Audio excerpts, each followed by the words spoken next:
Okay, Michael, so you started your college career at Mississippi State, then you went to East Mississippi Community College, and now you're here at MC. Tell me a little bit about that transition and the differences between programs.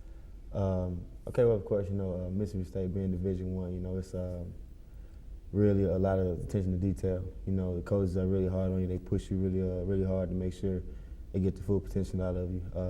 It's a lot of great coaches there. Honestly, there's a lot of great coaches on every level, junior college and here. We got some great coaches here, really eager to learn, really eager to get better, to continue to improve every week, every day, and continue to push us as players as well as each other as a coaching staff and grow. But as far as differences, it's a few. Coaches are a little bit tougher, a little bit more hard-nosed in D1, Division I. They're a little bit more in your face, I guess you could say. And then also, like I said, junior college, if you're familiar with Last Chance U, you definitely know how they are. It's pretty cut and dry. There's some really intense coaches as well. And also here, our coaches they'll get on you, but it's constructive criticism. And like I said, but as far as the program itself, it's just a little bit bigger. But for the most part, man, everything's just about the same.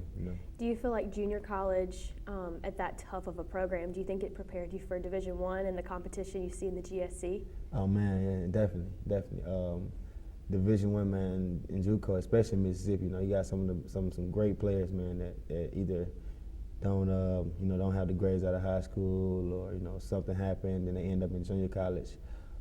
It's really cut and dry as far as like how you really got to grind and just put in time, because it's not an easy league. People think it's just because it's junior college, it's easy, but it's tough, and and I think at the school I came from, East Mississippi, it really got me prepared. And like I said, the GSC, I think like Jamal referenced it one time, like the SEC of Division II, and I agree, because the GSC has some of the best competition, the best players in Division II, and some of the best coaches as well.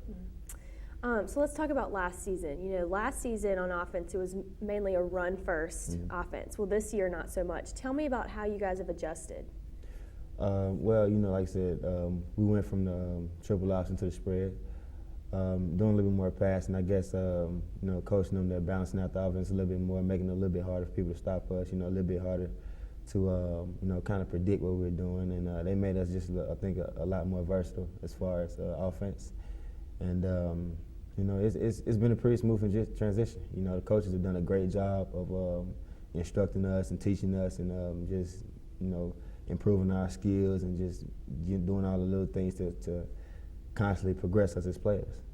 What is your relationship with your two quarterbacks, Walker Meadows and Sharon Wright? Tell me about that. Oh, man, I love them both, man. All of our quarterbacks, actually, man. And Walker and Sharon, man, are both characters. I don't think you can be around either one of them without laughing, man. You can't if you have a sense of humor. They're both great guys, smart, intelligent. They are some great leaders.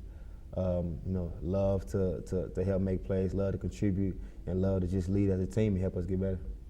So you wear number 11, and Julio Jones also wears number 11, both wide receivers. Is he somebody that you've looked up to, or who's someone in the NFL that you consider yourself to look up to? Yeah, indeed. Julio, Tavon Austin, a lot of guys, they actually wore the number that I look up to, especially with Julio, playing against him, watching him in person, man, is a heck of an athlete, along with a lot of people, and Odell, of course. Just I getting a chance to play against him in person, watch him in person, and see like the things he's doing in the NFL now.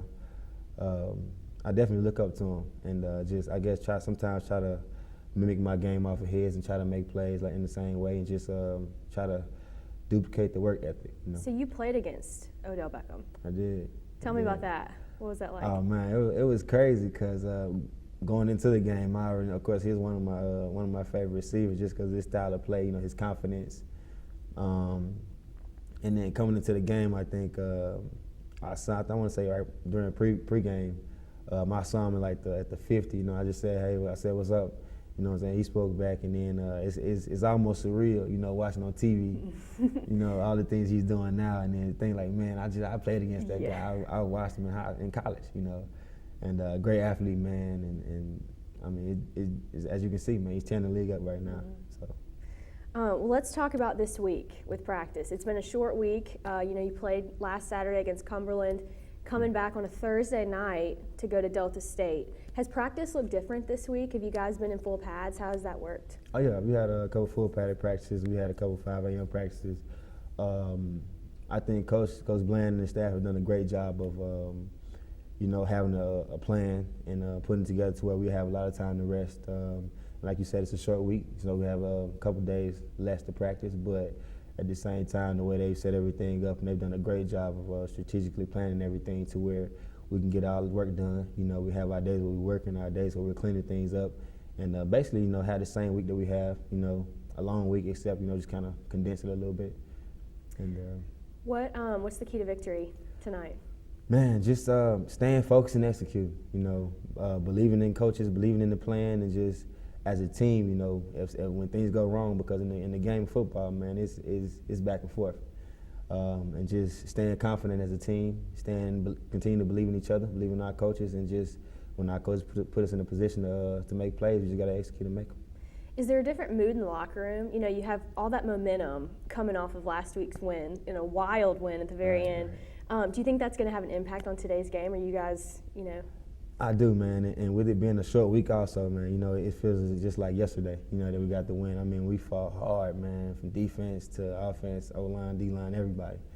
Kind of just scratch and claw, and we worked for that win, and I think the momentum is great because, confidence is everything going into the game. And if we go in confident, ready to play, ready to execute, especially, like I said, it's Delta State's the rivalry, it's heated, so we're going to go out there and just play like Brett Favre said, with a point to prove every play, every snap, and just try to bring back the bell.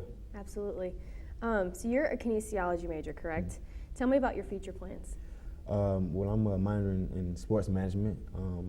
Right now, I'm looking forward to, like I said, when I graduate, I'm gonna try to. One of my uncles, he's a pretty prestigious lawyer at I think Butler and Snow, and I want to do sports management, try to be a sports agent. So I'm gonna try to get around him, maybe shadow him a little bit, learn some of the tricks of the trade, and then more likely try to go to law school, and then kind of see where it goes from there. Well, thank you so much for your time, Michael, and good luck tonight. Thank you.